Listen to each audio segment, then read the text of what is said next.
नमस्कार, बहुत स्वागत है आपका। प्रदेश का प्रश्न देख रहे हैं आप, आपके साथ मैं हूं आसिफ शेख।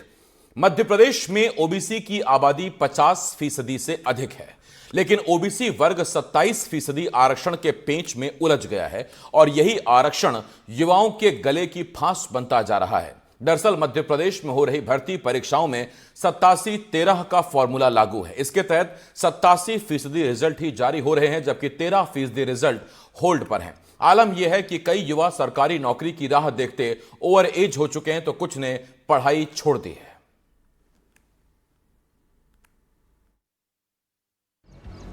मध्य प्रदेश में ओबीसी वर्ग की आबादी आधी से भी ज्यादा है, लेकिन उनके लिए 27% आरक्षण का वादा सालों से उलझा है।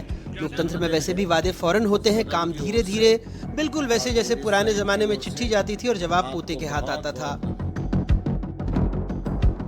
ग्वालियर के वीरेंद्र 50 बरस के हो चले हैं। 2019 में एमपीपीएससी की परीक्षा दी थी, तब आंखों में चमक थी। 2025 में आंखों में धुंध है और हाथ में सिर्फ इंतजार। हर बार सरकार के दरवाजे पर दस्तक देते हैं, लेकिन दरवाजा नहीं खुलता। मेंस पास किया, इंटरव्यू दिया और फिर जैसे सरकार ने कहा हो लॉटरी लगी है, पर इनाम कब मिलेगा भगवान ही जाने।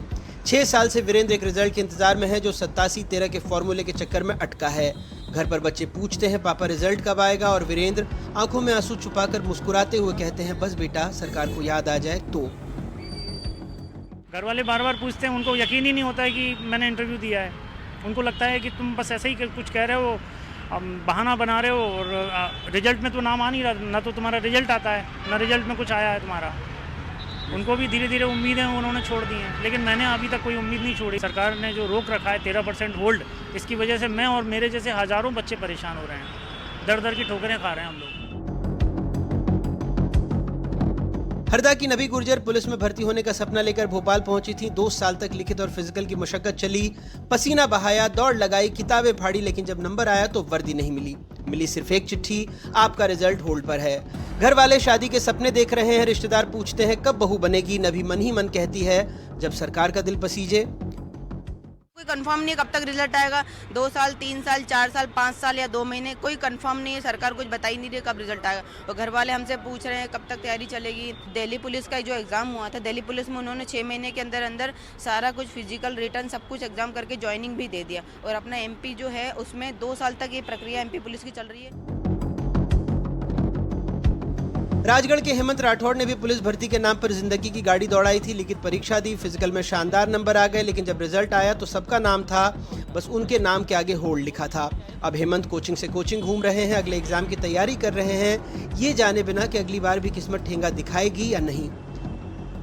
हमें फिजिकली से ज़्यादा मेंटली प्रेशर बहुत ज़्यादा मिल रहा है, और मेंटली प्रेशर ऐसा है कि हम मतलब ना तो अभी सही से पढ़ पा रहे हैं इस चीज़ को लेके कि हम सेफ हैं या नहीं है, सरकार चाहती क्या है, सरकार क्या चाहती। 18-105 याचिका के अंतर्गत आपका रिजल्ट होल्ड किया गया है, जबकि इसका जो 18-105 है वो 28 जनवरी 2025 को माननीय हाईकोर्ट द्वारा डिसमिस की जा चुकी है।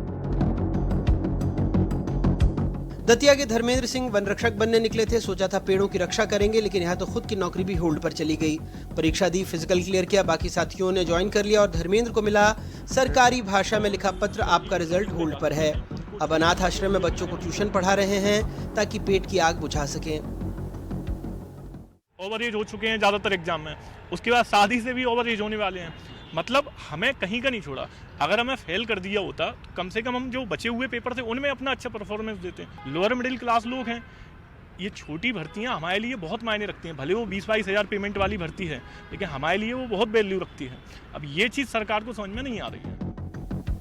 मध्य प्रदेश में बेरोजगारी ऐसे फैली है जैसे सूखे खेत में दरारें। आंकड़ों के मुताबिक ओबीसी वर्ग के 39.40% युवा नौकरी की तलाश में भटक रहे हैं। राज्य में ओबीसी की आबादी 50% से ज्यादा है।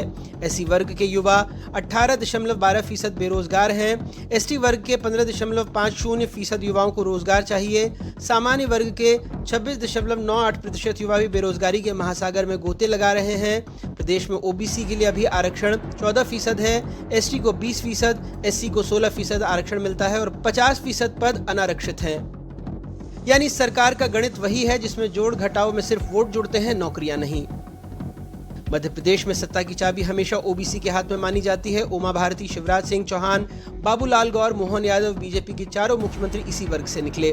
2019 में कमलनाथ सरकार ने ओबीसी वर्ग का आरक्षण 14 से बढ़ाकर 27% कर दिया। 2021 में सामान्य प्रशासन विभाग ने सर्कुलर निकाला, फिर कुछ संगठन कोर्ट पहुंचे और मामला होल्ड हो गया। इसके बाद 87-13 का जादुई फॉर्मूला आया, जिसमें 87% रिजल्ट जारी और 13% रिजल्ट होल्ड पर चला गया। यानी पढ़ाई कर लो, परीक्षा दे दो, दौड़ लगा लो, लेकिन नौकरी मिलेगी तभी जब सरकारी बाबू नींद से जागेंगे। 27% आरक्षण को चुनौती देने वाली एक याचिका सुप्रीम कोर्ट और हाई कोर्ट दोनों जगह से खारिज हो चुकी है। 27% आरक्षण के प्रवर्तन को लेकर के कोई स्टे नहीं है, ना तो हाई कोर्ट का ना सुप्रीम कोर्ट का। सुप्रीम कोर्ट में जो मामले ट्रांसफ़र हुए हैं वो केवल एक पार्टिकुलर बिंदु के लिए ट्रांसफ़र हुए हैं कि रिजर्वेशन 27% होगा और क्या 50% की सीमा से ज़्यादा रिजर्वेशन हो सकता है या नहीं। इस बिंदु के लिए सुप्रीम कोर्ट में 3-4 राज्यों के मामले हैं, उसी में मध्य प्रदेश के भी मामले जाके क्लब हो गए हैं। मध्य प्रदेश में 27% आरक्षण महाधिवक्ता जी के अभिमत के आधार पर लागू नहीं किया जा रहा है। अब विपक्ष का आरोप है सरकार गुमराह कर रही है और सरकार कहती है हम तो ओबीसी के साथ हैं। 2019 में हमारी सरकार ने 27% आरक्षण लागू करने का काम किया। सरकार बार बार गोल चक्कर घुमाने का काम कर रही है। सरकार हमको आरक्षण देना नहीं चाहती। ओबीसी आरक्षण को लेकर के हमारी सरकार स्पष्ट है। हर हालत में ओबीसी आरक्षण के 27% के स्टैंड पे हम कायम भी है। हमने सॉलिसिटर जनरल से भी कहा है और जिस प्रकार से ओबीसी आयोग की रिपोर्ट हमारी पूर्ववर्ती सरकार श्रीमान शिवराज सिंह जी के समय आई थी, हमने उनके परीक्षण करने के साथ साथ जितने भी लोगों ने इसमें रिट याचिका लगाई है उनको भी बुलाकर हम संवाद करेंगे। इस देश में अगर कोई चीज तेजी से होती है तो वो है सरकारी घोषणाएं। बाकी काम जैसे नौकरी देना, रिजल्ट निकालना, वादे निभाना, ये सब सरकार उस चाल से करती है जैसे कोई कछुआ उपवास पर हो। बहुत से सवाल हैं, हमने आपको एक डिटेल्ड रिपोर्ट दिखाई है। हमारे साथ इस वक्त बीजेपी की तरफ से शिवम शुक्ला जी, कांग्रेस की तरफ से अमित चौरसिया जी, अभ्यर्थी सचिन यादव जी, इसी तरह एक और अभ्यर्थी मंगल सिंह जी हमारे साथ जुड़ रहे हैं और साथ ही साथ वकील रामेश्वर सिंह ठाकुर जी भी हमें ज्वाइन कर रहे हैं। मैं आप सभी का इस डिबेट में बहुत बहुत स्वागत करता हूं। दो चीजें हैं, 87-13 का जो फॉर्मूला है, इसे अगर आप बहुत आसान शब्दों में ना समझ पाए हो तो मैं सिंपल बात आपको बता देता हूं। 1000 भर्ती थी, उसके लिए किसी भी विभाग ने, एमपीपीएससी ने एग्जाम कराए, उसमें से 1000 जो टॉप निकले, केवल 870 का रिजल्ट जारी किया जाएगा। 130 रोक लिए जाएंगे और उस 130 में, क्योंकि एससी का 16, एसटी का 20% पहले से फिक्स है मध्य प्रदेश के स्थिति में, 2019 से पहले की स्थिति से पहले, तो उसमें जो 130 पद रोके जाएंगे उसमें 65 टॉप ओबीसी रोक लिए जाते हैं और 65 जनरल कैटेगरी के लोग रोक लिए जाते हैं। और यही वो अभ्यर्थी हैं जो इंतजार कर रहे हैं, लेकिन उनका इंतजार खत्म नहीं हो रहा। और एक नंबर जो आपने सुना 18105, ये बहुत अहम है, ये उस रिट याचिका का नंबर है जो इस केस से संबंधित हाई कोर्ट में लगाई गई थी। तो मुझे लगा कि ये दो जानकारी आपके लिए जरूरी है। अब मैं जरा चर्चा की शुरुआत करता हूं। सबसे पहले, क्योंकि मामला थोड़ा सा टेक्निकल है और इसीलिए इसमें कोई त्रुटि या कोई कमी ना रह जाए, मैं रामेश्वर सिंह जी के पास पहले जा रहा हूं, उसके बाद फिर हम अपने पॉलिटिकल और अभ्यर्थियों के पास जाएंगे। रामेश्वर जी, अब तक की जो स्थिति है उसमें कांग्रेस कहती है कि हमने आरक्षण लागू कर दिया, बीजेपी कहती है कि हम तो आरक्षण की पूरी तरह से साथ हैं, फिर हम ये भी सुनते हैं वकील से कि इस पर कोई रोक नहीं है। अगर कोई रोक नहीं है, दोनों पार्टियां साथ हैं, तो फिर ये 13% वाले होल्ड क्यों है, ये ओवर क्यों, एज क्यों होते जा रहे हैं? देखिए सर, आरक्षण का कानून, इसमें कोई संशय नहीं है कि तत्कालीन सरकार जो कांग्रेस सरकार थी, उस समय ये कानून विधानसभा से पारित हुआ था और इस कानून को माननीय कमलनाथ जी की सरकार में कभी इम्प्लीमेंट नहीं हो पाया, क्योंकि इसमें लिटिगेशन आया था उस समय। तो उसमें एक पीजी नीट में अंतरिम आदेश हो गया था, तो ये मान लिया गया था कि कानून स्टे है, जबकि ये कानून स्टे नहीं हुआ था। इसके बाद जब सरकार बदलती है मार्च 2020 में, तो जो नई सरकार आई, जो वर्तमान सरकार है, उन्होंने ये मान के रखा कि ये स्टे है और इसको लागू नहीं किया। जब इसमें छात्र आंदोलित हुए मध्य प्रदेश, भोपाल में और तमाम जगह प्रदर्शन हुए, तो तत्कालीन मुख्यमंत्री माननीय शिवराज सिंह चौहान जी ने सभी संगठनों को बुला के एक मीटिंग ऑर्गेनाइज की थी। मुझे याद है, मैं भी उस मीटिंग में था, 24 अगस्त 2021 को।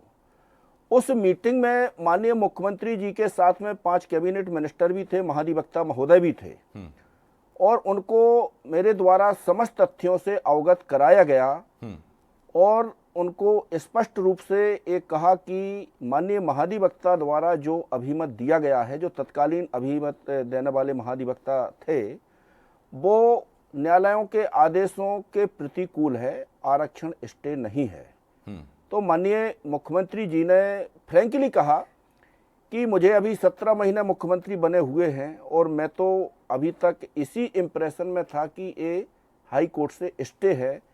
आज हमें ये ज्ञात हुआ कि वास्तव में ये कानून स्टे नहीं है, तो इसको हर संभव कैसे लागू कर सकते हैं भर्तियों में। महाधिवक्ता जी को निर्देशित किया कि आप इन लोगों के साथ बैठ के, ओबीसी एडवोकेट वेलफेयर के साथ बैठ के, और इसमें क्या हम आगे करें, किस प्रकार से कार्रवाई करें, आप इसमें काम करिए। तो माननीय महाधिवक्ता जी ने इसमें एक अभिमत बना के दिया था जीएडी को, 3 विषय को छोड़ करके बाकी समस्त भर्तियों में 27% आरक्षण लागू करने का उन्हें स्पष्ट अभिमत दिया था, और अक्टूबर 2021 से सारी भर्तियां प्रारंभ हो गई। माननीय महाधिवक्ता जो थे तत्कालीन, वो हाई कोर्ट जज बन गए, और तत्कालीन जो महाधिवक्ता है माननीय प्रशांत सिंह जी आए। इन्होंने देखा कि जो प्रकरण है पूर्व से चले आ रहे हैं और नए प्रकरण भी आए, उनमें भी कुछ अंतरिम आदेश पारित हुए जो विभिन्न भर्तियों से संबंधित थे, और इन्होंने सारी भर्तियों को 2 पार्ट में करने के लिए सामान्य प्रशासन विभाग के साथ बैठक की, और इन्होंने कहा कि विज्ञापन तो 27% के हिसाब से ही निकालिए, लेकिन जब फाइनल सिलेक्शन लिस्ट बनेगी तो 14% के हिसाब से देंगे। करिए। 87% मेन लिस्ट होगी, जिसे भाग आ कहते हैं, और 13% ओबीसी के और 13% सामान्य वर्ग के, अर्थात कुल 113% रिजल्ट इन्होंने बना के, और 26% 13 ओबीसी और 13 जनरल क्लास के इन्होंने होल्ड पर रख दिए। और जो बच्चे होल्ड पर रखे उनकी ना तो रैंक बताई गई, ना उनके नंबर बताए गए, ना उनको ये आश्वासन दिया कि आपकी नियुक्ति कब होगी। और एक क्रम चलता रहा, पीएससी 2019 से इन्होंने चालू किया था, और जो महाधिवक्ता महोदय ने अभिमत दिया था 25 अगस्त 2021 को, उसमें सामान्य प्रशासन विभाग द्वारा 2/9/2021 को एक परिपत्र जारी किया, और उसमें सारी स्थिति स्पष्ट करते हुए ओबीसी आरक्षण 27% किस प्रकार लागू किया जाना है, इस समस्त विभागों को निर्देश दिए गए। ठीक है, लेकिन उसका अभी तक जो लाभ है वो अभ्यर्थियों को मिलता दिखाई नहीं दे रहा है। रामेश्वर जी, मैं लौट रहा हूं आपके पास, जरा बाकी पैनलिस्ट है मेरे साथ, मैं उनके पास जा रहा हूं। पहले जरा मैं अभ्यर्थियों के पास जाता हूं, फिर मैं इस पर पॉलिटिकल रिएक्शन लेता हूं। मेरे साथ 2 अभ्यर्थी हैं, मंगल सिंह जी हैं और साथ साथ सचिन यादव जी हैं। सचिन जी, मुझे ये बताइए कि आपने कब परीक्षा दी थी, कब से होल्ड पे है, और अधिकारियों से बात होती है क्या, क्या कहते हैं वो? सर, मैंने 2023 वर्ग 1 की परीक्षा दी थी, जिसमें मेरा जो रिजल्ट है वो ओपन है, और उसके अंदर 18/105 याचिका का जिक्र किया था सरकार ने, और साफ साफ रिजल्ट पे लिख के दिया था कि ये याचिका अगर खारिज हो जाएगी तो हम आपको नियुक्ति दे देंगे। मगर वो खारिज होने के बाद भी, सुप्रीम कोर्ट से भी खारिज हो चुकी है आज की डेट में वो याचिका, मगर सरकार ने कुछ ना कुछ करके कोई नई याचिकाओं का हवाला दे के हमारी भर्ती को रोक रखा है। और जबकि मैं रैंक में हूँ, उसमें जितनी पोस्ट निकली थी उसके अंदर मेरी रैंक है। तो आप जानते हैं कि आपकी रैंकिंग क्या, आपकी मेरिट क्या, आप जानते हैं इस बात को? जी सर, मेरिट आई है मेरे में, ठीक है ना, मेरी 144th रैंक है ओबीसी के अंदर, मगर 13% जो पद होल्ड है उसके अंदर मुझको होल्ड कर दिया गया। ये बहुत दुख की बात है कि हमारे मध्य प्रदेश में ओबीसी की इतनी जनसंख्या होने के बाद भी उनको अपना अधिकार नहीं मिल पा रहा है, और छात्र सर इतने ज्यादा परेशान है इसको लेके कि आज की डेट में वो कुछ भी चीज करने के लिए तैयार है। नहीं, मैं वो समझ सकता हूँ आपकी बात। मंगल सिंह जी हमारे साथ अभ्यर्थी हैं। मंगल सिंह जी, यही सवाल आपसे, आपने कब परीक्षा दी थी, कब से होल्ड पे हैं? जी सर परीक्षा मतलब 2020 का नोटिफिकेशन था और परीक्षा मार्च 2022 में हुई, और क्योंकि कोरोना था तो 2 साल डिले हो गया था मतलब, और इसका रिजल्ट 8 अगस्त 2023 को आया था, मतलब है ना, मतलब सॉरी वो 2022 में। फिर जो भर्ती प्रक्रिया चालू हुई 2023 में, तो पहली काउंसलिंग में ओबीसी अभ्यर्थियों को बिल्कुल नहीं रोका गया था, क्योंकि जिला स्तरीय रोस्टर था, कहीं मतलब जिले वाइज रोस्टर था, किसी जिले में तो 20% मिला, किसी में 22, किसी में 24, किसी में 18, किसी में 10, और सिंगरौली जैसे जिले में तो कुछ भी नहीं मिला था। तो पहली बात तो होल्ड करने का कोई औचित्य नहीं था, होल्ड करना ही नहीं चाहिए था, लेकिन पहली काउंसलिंग में ऐसा कुछ भी नहीं था। जैसे सेकंड काउंसलिंग हुई, फिर हमें हवाला दिया गया 18-105 का, क्योंकि हमारे इसमें सर कुछ साथी भी थे, हमारे इसमें कुछ साथी थे जिन्होंने आरटीआई लगा के पता भी किया। तो पहले तो जब होल्ड किया गया था, जब जो मेरिट सूची आई थी 10 अगस्त को मेरिट सूची आई थी, तो उस समय जब हमने देखा तो उसमें सिर्फ ओबीसी के, क्योंकि 6380 पदों पे जो है नियुक्ति आदेश जारी होने थे, लेकिन उसमें से कुछ जारी हुए, मतलब 882 पद जो ओबीसी अभ्यर्थियों के रोक दिए गए। और जब हम उसी समय, क्योंकि आंदोलनरत थे उस समय, हम पदवृद्धि की मांग कर रहे थे, तो हमने जाके कामनाचार मैडम जो कि उप संचालक है, हमने उनसे जाके पूछा, कमिश्नर भी थे उस समय, हमने पूछा कि ये ओबीसी के क्यों होल्ड कर दिए हैं, तो उन्होंने जीएडी का हवाला दिया कि जीएडी के कारण रोके या फिर सामान्य प्रशासन का मामला, इसमें हम कुछ नहीं कर सकते। जब हम वहां गए तो कोई इशू नहीं बताया गया था, ऐसे हमें घुमाते फिराते रहे। फिर बाद में अभ्यर्थियों ने आरटीआई लगा के पूछा तो 18-105 का जिक्र किया गया। जैसे कि आप सर जानते हैं कि रामेश्वर सर ने इसके लिए काफी मेहनत की है, उनका जितना धन्यवाद किया जाए पूरे मध्य प्रदेश की ओर से उतना कम है।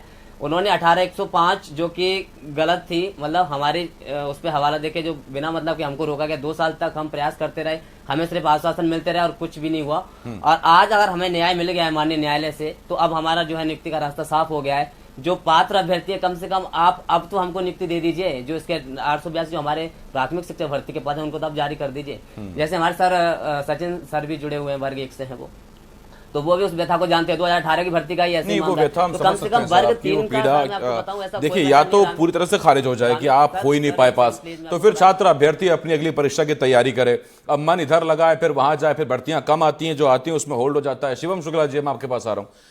शिवम जी, पूरी स्थिति अब आपके सामने है, मुझे ये बताइए कि शुरुआत में, मैं तो इस सरकार का पिछली सरकार दोनों पूछता हूं, जैसा रामेश्वर जी ने बताया, चौंकाने वाली बात है कि कोई ऐसा स्टे है नहीं, आप स्टे मानकर बैठे रहे, तो उस वक्त आपकी लीगल टीम, आपके तमाम जो वकील रहते हैं वो क्या कर रहे थे?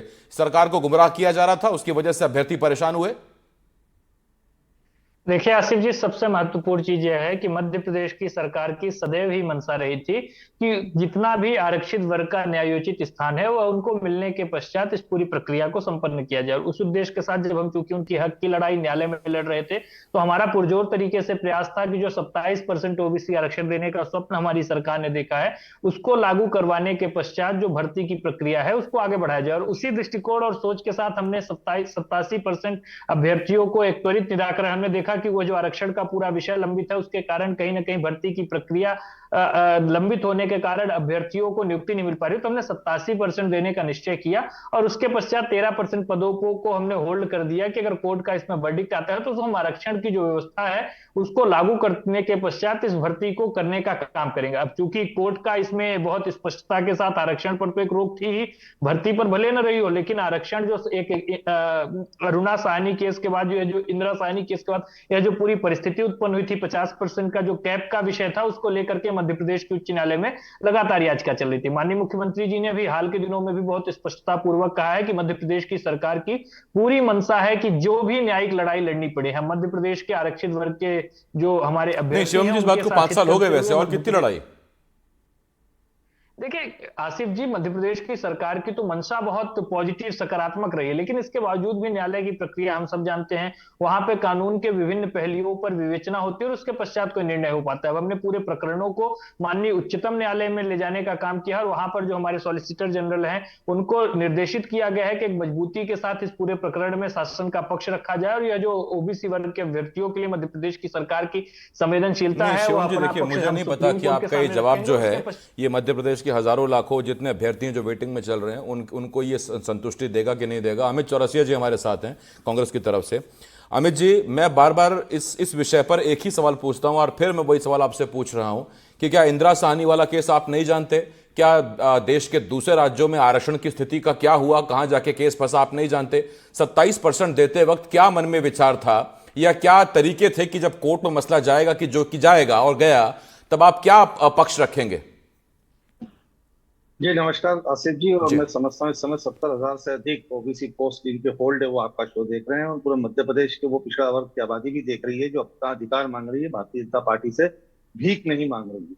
और जहां तक बात है आरक्षण की, आपने कहा इंदिरा साहनी वाले केस में, उसके अंदर एक वर्डिक्ट ये भी था, रामेश्वर ठाकुर जी यहाँ पे उपस्थित है, आप उनसे भी पूछ सकते हैं कि राज्य की जनसंख्या के अनुपात के आधार पर आप अपना आरक्षण सीमा तय कर सकते हैं। उसमें 50% आरक्षण की लिमिट कहीं नहीं थी। और अगर हम 50% की बात करते हैं तो मध्य प्रदेश में जो इस समय आरक्षण मिल रहा है 14% ओबीसी को, एसटी को 20%, और एससी को 16%, और उसके बाद 10% ईडब्ल्यूएस का भी जोड़ लेंगे तो 60% आरक्षण होता है। ये बात पूरी तरीके से तथ्यहीन है जो शिवम शुक्ला जी रख रहे हैं।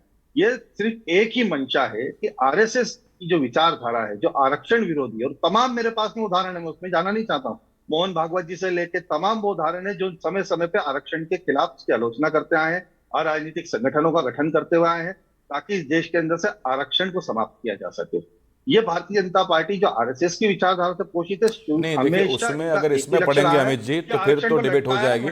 देखिए, एसटी का 20 नहीं रोका, एससी का 16 नहीं रोका ना सर, दिक्कत है सिर्फ ओबीसी के आरक्षण को लेके। नहीं तो मैं आपसे कह रहा हूँ, रामजी महाजन आयोग का गठन कब हुआ? ठाकुर अर्जुन सिंह जी के कार्यकाल में हुआ। दिग्विजय सिंह जी ने 14% आरक्षण दिया, कमलनाथ जी ने 27% दिया। रामजी महाजन आयोग की रिपोर्ट कहती है मध्य प्रदेश की पिछड़ा वर्ग की आबादी को देखते हुए 35% आरक्षण दिया जाए। अभी थोड़े दिन पूर्व बाबा भीमराव अंबेडकर शोध संस्थान का एक सर्वे निकल कर आया जिसमें बताया गया कि मात्र 16% पिछड़ा वर्ग को जो है प्रतिनिधित्व मिला हुआ सरकारी नौकरियों में, और मध्य प्रदेश की पिछड़ी आबादी को देखते हुए 35% आरक्षण किया जाए। क्यों? पिछड़ा वर्ग के आयोग की रिपोर्ट पिछले 1 वर्ष से सार्वजनिक भी करी सरकार ने। अभी आप देखिए आरक्षण में प्रमोशन की बात किस तरह शिवराज सिंह चौहान जी ने उसको लटका रखा था और मोहन यादव जी ने चुटकी बजाते उसका समाधान निकाल दिया। 1.5 लाख से अधिक लोग चले गए जो पिछले जो प्रमोशन में आरक्षण की बात जो रहे थे, उन बेचारे परिवारों को क्या होगा? तो बताता है कि भारतीय जनता पार्टी की नीयत कभी रही नहीं आरक्षण में लाभ देने की। हाँ शिवम जी बताइए, सवाल पूछा है अमित जी ने। 28 जनवरी अमित जी रख दो, 28 जनवरी को आदेश आया क्या हाँ अमित जी 1 मिनट सर। हाँ शिवम जी बोलिए। क्यों अनहोल्ड नहीं किया गया? देखिए आसिफ जी, सबसे महत्वपूर्ण चीज यह है कि अमित जी जब आरक्षण को लेकर के इतना लंबा चौड़ा भाषण देने का काम कर रहे थे तो ओबीसी वर्ग का जो आयोग है उसको न्यायिक दर्जा देने में इतनी लेट लतीफी कांग्रेस की सरकार ने क्योंकि 75 वर्षों तक जो नहीं हो पाया हमारी सरकार ने करने का काम किया। और दूसरा, जब तक आरक्षण छीनने का विषय रहा, भारतीय जनता पार्टी की सरकार में आज लगभग हम 11 वर्षों से केंद्र की सरकार में है, अगर कहीं पर 1% का भी 0.1% का भी आरक्षण हमारी सरकार ने समाप्त किया हो तो अमित चौरसिया जी बता दें। आपने कम नहीं किया है सर, लेकिन 27% भी तो नहीं हुआ अभी तक और हो गया तो लागू करिए। आसिफ जी मेरी बात समाप्त हो जाने दीजिए। तो सबसे महत्वपूर्ण चीज है, अमित जी रुकिए 1 मिनट, इस्लामिया की बात कर लीजिए, अमित जी रुकिए, अलीगढ़ मुस्लिम यूनिवर्सिटी की बात कर लीजिए, वहां पर जो एससी एसटी ओबीसी का आरक्षण था उसको समाप्त करने का काम किसने किया? इनकी सरकार ने किया। आज कर्नाटक में जिस प्रकार से सरकारी ठेकों में आरक्षण लाया जा रहा है, तो क्या ऐसे ही कोई पहले एमपी मसला निपटालें सर, सॉल्व कर लें मामला ये वाला, उसके बाद चले जाएंगे। मैं 1 मिनट रुक रहा हूं आपके पास। रामेश्वर जी, मुझे आपसे जल्दी से पूछना है सर, अब क्या तरीका है जो समझ में आता है जिससे इन हजारों अभ्यर्थियों को नौकरी मिल पाए, उनकी क्लियर हो पाए? बहुत छोटे में सर। सर कानूनी अड़चन कुछ नहीं है, ओबीसी का 27% आरक्षण स्टे नहीं है। सरकार चाहे तो कल भर्ती कर सकती है, किसी भी प्रकार का कोई भी न्यायिक आदेश बाधक नहीं है। भर्ती तो कर सकती है, भर्ती मेरा मतलब 27-13 सब मिला के पूरा कर सकती है। हाँ, जो पद होल्ड किए हैं वो अनहोल्ड कर सकती है और आगामी समस्त भर्तियां 27% के हिसाब से सरकार कर सकती है। और मैं एक बहुत ही महत्वपूर्ण बात बताने जा रहा हूं जी। सुप्रीम कोर्ट ने लास्ट हियरिंग में स्पष्ट कर दिया है कि मध्य प्रदेश हाई कोर्ट कोई भी ओबीसी के मैटर में सुनवाई नहीं करेगा। वो सीधा ऐसे यानी कंटेम्प्ट भी फाइल होगी तो भी वो एंटरटेन नहीं होगी, कोई भी पिटीशन फाइल होगी तो वो भी Madhya Pradesh high court entertain नहीं करेगी। जिसको ग्रीवेंस है वो डायरेक्ट सुप्रीम कोर्ट में पिटीशन फाइल करे। और कल महाधिवक्ता महोदय को भी सुप्रीम कोर्ट ने यही कहा, स्पष्ट बोल चुकी है सुप्रीम कोर्ट कि you are free to go ahead, इसका मीनिंग क्या है? ठीक, तो Shivam ji, when you are free to go ahead, so why you are not moving forward? Asif ji, our government is entirely committed to ensure whatever is the right of OBC community, और हम इसको पूरी तरीके से इंश्योर करेंगे। मध्य प्रदेश की सरकार की जो प्रतिबद्धता है, कटिबद्धता है, वह मध्य प्रदेश के आम जनमानस और नागरिकों के साथ है। हमारी कर्नाटक की सरकार ने ओबीसी का आरक्षण छीन करके अपने वोट बैंक को तुच्छ करने की बात नहीं है। हमारा तो जो पूरा एक राजनीतिक विचार है, वह जो लोग भी इस पूरी आरक्षण की व्यवस्था से लाभान्वित होने के लिए पात्र हैं, उन तक उसको पहुंचाने का, सुनिश्चित करने का काम हमारी सरकार करेगी। और हम देखेंगे कि जिस गतिशीलता के साथ माननीय मुख्यमंत्री जी ने अपने सॉलिसिटर जनरल को निर्देशित किया है, इस प्रकरण का जल्द से जल्द निराकरण हासिल करते हुए मध्य प्रदेश के प्रत्येक ओबीसी वर्ग के अभ्यर्थी को 27% आरक्षण सुनिश्चित करने का काम। सचिन जी, आपको भरोसा जागा है? रामेश्वर जी की बात सुन के कुछ उम्मीद लगी है?